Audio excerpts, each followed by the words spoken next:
പുതിയ വീഡിയോയിലേക്ക് എല്ലാവർക്കും സ്വാഗതം.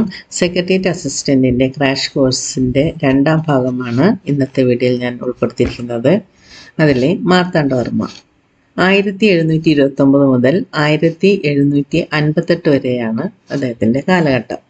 അനിഴം തിരുനാൾ മാർത്താണ്ഡവർമ്മയുടെ ഭരണകാലമാണ് 1729 മുതൽ 1758 വരെ. ആധുനിക തിരുവിതാംകൂറിൻ്റെ ശില്പി എന്നറിയപ്പെടുന്നത് മാർത്താണ്ഡവർമ്മയാണ്. ആധുനിക തിരുവിതാംകൂറിൻ്റെ ഉരുക്കുമനുഷ്യൻ എന്നറിയപ്പെടുന്നതും മാർത്താണ്ഡവർമ്മ. മാർത്താണ്ഡവർമ്മയുടെ കാലത്ത് തിരുവിതാംകൂറിൻ്റെ ആസ്ഥാനം കൽക്കുളം. ഇനി ഹോർത്തൂസ് മലബാറിക്കൂസ്.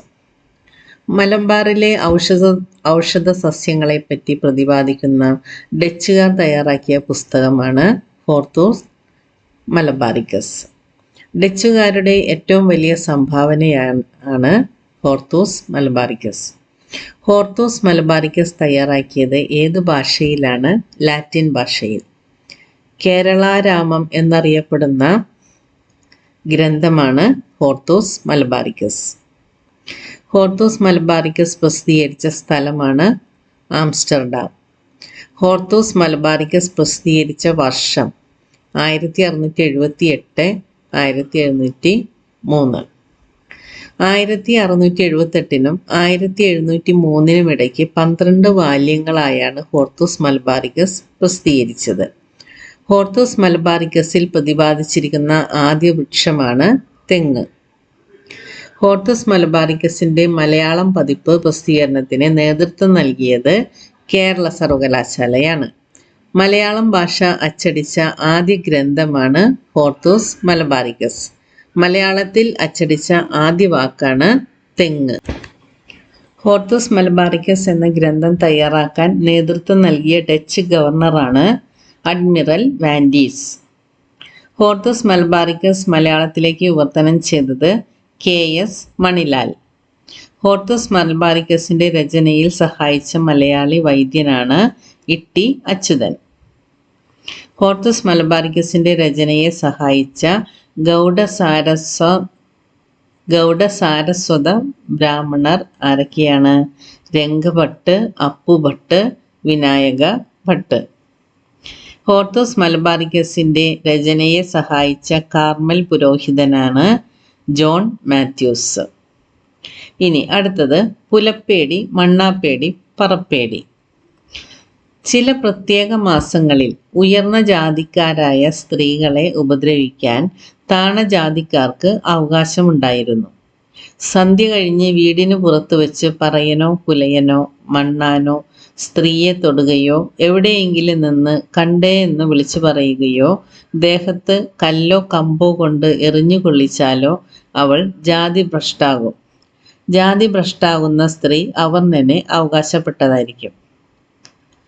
പുലപ്പേടി, മണ്ണാപ്പേടി എന്നീ ആചാരങ്ങളെക്കുറിച്ച് ആദ്യമായി എഴുതിയ വിദേശ സഞ്ചാരിയായിരുന്നു ബാർബോസ. വേണാട്ടിൽ പുലപ്പേടി, മണ്ണാപ്പേടി എന്നീ ആചാരങ്ങൾ നിരോധിച്ച ഭരണാധികാരി ആയിരുന്നു കോട്ടയം ഉണ്ണി കേരളവർമ്മ. വേണാട്ടിൽ പുലപ്പേടി, മണ്ണാപ്പേടി എന്നീ ആചാരങ്ങൾ തിരുവിതാംകോട് ശാസനത്തിലൂടെയാണ്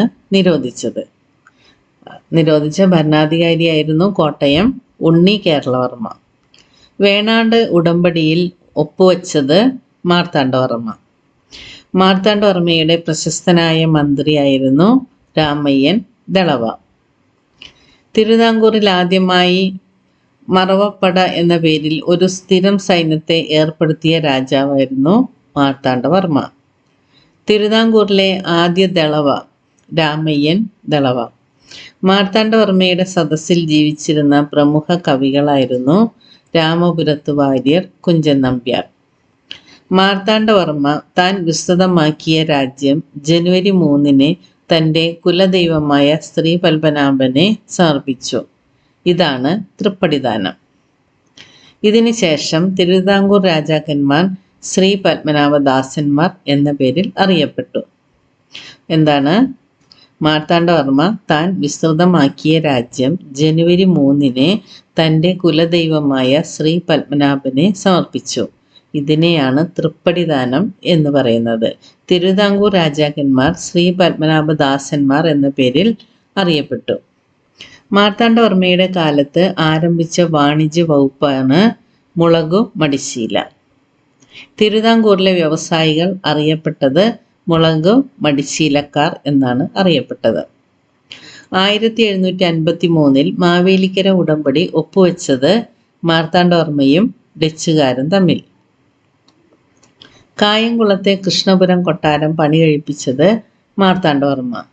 കൃഷ്ണപുരം കൊട്ടാരത്തിൽ സ്ഥിതി ചെയ്യുന്ന കേരളത്തിലെ ഏറ്റവും വലിയ ചുമർ ചിത്രമാണ് ഗജേന്ദ്ര മോക്ഷം. തിരുവിതാംകൂറിൽ ജന്മിത്ത ഭരണം അവസാനിപ്പിച്ചത് മാർത്താണ്ഡവർമ്മ. കന്യാകുമാരിക്ക് സമീപം വട്ടക്കോട്ട നിർമ്മിച്ച ഭരണാധികാരിയാണ് മാർത്താണ്ഡവർമ്മ. മാർത്താണ്ഡവർമ്മയുടെ രാഷ്ട്രീയ തലസ്ഥാനമാണ് കൽക്കുളം. മാർത്താണ്ഡവർമ്മയുടെ വ്യാപാര തലസ്ഥാനം മാവേലിക്കര. ഇനി എട്ടരയോഗം. തിരുവനന്തപുരം ശ്രീ പത്മനാഭസ്വാമി ക്ഷേത്രത്തിലെ ഭരണ നിർവാഹക സമിതിയായിരുന്നു എട്ടരയോഗം. എന്താണ് എട്ടരയോഗം? തിരുവനന്തപുരം ശ്രീ പത്മനാഭസ്വാമി ക്ഷേത്രത്തിലെ ഭരണനിർവാഹക സമിതിയായിരുന്നു എട്ടരയോഗം. ദേവസ്വം കാര്യങ്ങൾ തീരുമാനിക്കുന്നതിൽ 8 പോറ്റിമാർക്കും ഓരോ വോട്ട് വീതവും മഹാരാജാവിന് അര വോട്ടുമാണ് ഉണ്ടായിരുന്നത്. അതാണ് എട്ടരയോഗം. 8 വീട്ടിൽ പിള്ളമാർ. ക്ഷേത്രം വക വസ്തുക്കൾ 8ആയി ഭാഗിച്ച് കരം പിരിക്കുന്നതിനും മറ്റുമായി ഓരോ ഭാഗവും ഓരോ നായർ മാടമ്പിമാരെ ഏൽപ്പിച്ചു. ഈ നായർ മാടമ്പിമാരെ 8 വീട്ടിൽ പിള്ളമാർ എന്നറിയപ്പെടുന്നു. ഒന്നുകൂടി പറയാം. ക്ഷേത്രം വക വസ്തുക്കൾ 8ആയി ഭാഗിച്ച് കരം പിരിക്കുന്നതിനും മറ്റുമായി ഓരോ ഭാഗവും ഓരോ നായർ മാടമ്പിമാരെ ഏൽപ്പിച്ചു. ഈ നായർ മാടമ്പിമാരെ 8 വീട്ടിൽ പിള്ളമാർ എന്നറിയപ്പെടുന്നു. കുളത്തൂർ, കഴക്കൂട്ടം, ചെമ്പഴന്തി, കുടമൺ, പള്ളിച്ചൽ, വെങ്ങാനൂർ, രാമനാമഠം, മാർത്താണ്ഡമഠം എന്നിങ്ങനെ വ്യത്യസ്തമായ 8 ഗ്രാമങ്ങളിലെ കുടുംബക്കാരായിരുന്നു 8 വീട്ടിൽ പിള്ളമാർ. 8 വീട്ടിൽ പിള്ളമാരെ അമർച്ച ചെയ്ത തിരുവിതാംകൂർ ഭരണാധികാരിയായിരുന്നു മാർത്താണ്ഡവർമ്മ. ഇനി തൃപ്പടിദാനം. തൃപ്പടിദാനം നടത്തിയ തിരുവിതാംകൂർ ഭരണാധികാരി മാർത്താണ്ഡവർമ്മ. ഇതെല്ലാം ഇമ്പോർട്ടൻ്റ് ക്വസ്റ്റ്യൻസ് ആണ് കേട്ടോ. മാർത്താണ്ഡവർമ്മ തൃപ്പടിദാനം നടത്തിയത് 1750 ജനുവരി 3 ബുധനാഴ്ച. 1766 രണ്ടാം തൃപ്പടിദാനം നടത്തിയ ഭരണാധികാരിയായിരുന്നു ധർമ്മരാജ. തൃപ്പടിദാനം എന്ന കൃതി രചിച്ചത് ഉമാ മഹേശ്വരി. ഉത്രാടം തിരുനാൾ മാർത്താണ്ഡവർമ്മയുടെ ജീവചരിത്രമാണ് തൃപ്പടിദാനം. മുറജപം, ഭദ്രദീപം. ശ്രീ പത്മനാഭസ്വാമി ക്ഷേത്രത്തിൽ മുറജപം, ഭദ്രദീപം എന്നിവ ആരംഭിച്ചത് മാർത്താണ്ഡവർമ്മയാണ്. രാജ്യത്തിൻ്റെ ഐശ്വര്യത്തിനായി 6 വർഷത്തിലൊരിക്കൽ ശ്രീ പത്മനാഭസ്വാമി ക്ഷേത്രത്തിൽ നടത്തിവരുന്ന ഉത്സവമാണ് മുറജപം. ഇതിൻ്റെ ചെറു ചടങ്ങായിരുന്നു ഭദ്രദീപം. വർഷത്തിൽ 2 തവണ വീതം ഭദ്രദീപം നടത്തപ്പെട്ടിരുന്നു. മുറജപം ആദ്യമായി ആഘോഷിച്ചത് 1750 മുറജപം അവസാനമായി ആഘോഷിച്ചത് 2013, 2014 ആ വർഷങ്ങളിലാണ് മുറജപം അവസാനമായി ആഘോഷിച്ചത്. മതിലകം ഗ്രന്ഥവരി ഏത് നാടുമായി ബന്ധപ്പെട്ടതാണ്? തിരുവിതാംകൂർ. മതിലകൻ രേഖകൾ എന്തുമായി ബന്ധപ്പെട്ടിരിക്കുന്നു? പത്മനാഭസ്വാമി ക്ഷേത്രവുമായി ബന്ധപ്പെട്ടിരിക്കുന്നു. തിരുവിതാംകൂറിൽ ആദ്യമായി ഭൂസർവേ നടത്തിയത് മാർത്താണ്ഡവർമ്മ. മാർത്താണ്ഡവർമ്മ ഒളിച്ചിരുന്ന അമ്മച്ചിപ്ലാവ് സ്ഥിതി ചെയ്യുന്നത് നെയ്യാറ്റിൻകര ശ്രീകൃഷ്ണസ്വാമി ക്ഷേത്രത്തിന് സമീപം. പള്ളിയാടി മല്ലൻ ശങ്കരൻ വസ്തുക്കളെ ദേവസ്വം, ബ്രഹ്മസ്വം, ദാനം, പണ്ടാരവക എന്നിങ്ങനെ 4ആയി തരംതിരിച്ചു.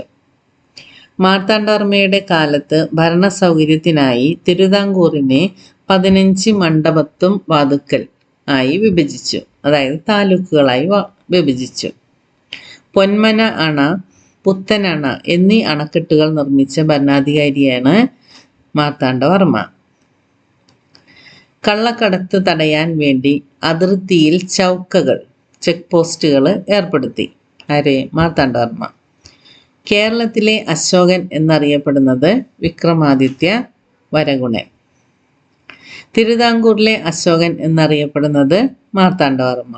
ദക്ഷിണേന്ത്യയിലെ അശോകൻ എന്നറിയപ്പെടുന്നത് അമോഘവർഷൻ. അപ്പോൾ ഇതോടുകൂടി ഇന്നത്തെ ഈ വീഡിയോ വൈൻഡപ്പ് ചെയ്യുകയാണ്. അടുത്ത ക്ലാസ് അടുത്ത ദിവസം ഇടാം. അപ്പോൾ സെക്രട്ടേറിയറ്റ് അസിസ്റ്റൻറ്റിന് ഇംഗ്ലീഷിലാണ് വരുന്നത്. പക്ഷേ ഞാൻ ഈ ക്ലാസ് മലയാളത്തിൽ വെച്ചത് മറ്റ് താഴ്ന്ന പോസ്റ്റുകളിലൊക്കെ പരീക്ഷകളിലും മലയാളത്തിലാണ്. അപ്പോൾ അവർക്കും വേണ്ടി ഉപയോഗപ്പെടാൻ വേണ്ടിയിട്ടാണ് ഞാനത് മലയാളത്തിലാക്കിയത്. നിങ്ങളത് കാണുമ്പോൾ മനസ്സിലാവുമല്ലോ. അപ്പോൾ ഇംഗ്ലീഷിലാക്കി പഠിക്കുക. അപ്പോൾ ഇതിൻ്റെ കണ്ടിന്യൂഷനായിട്ട് നാളെ കാണാം. Thank you for watching.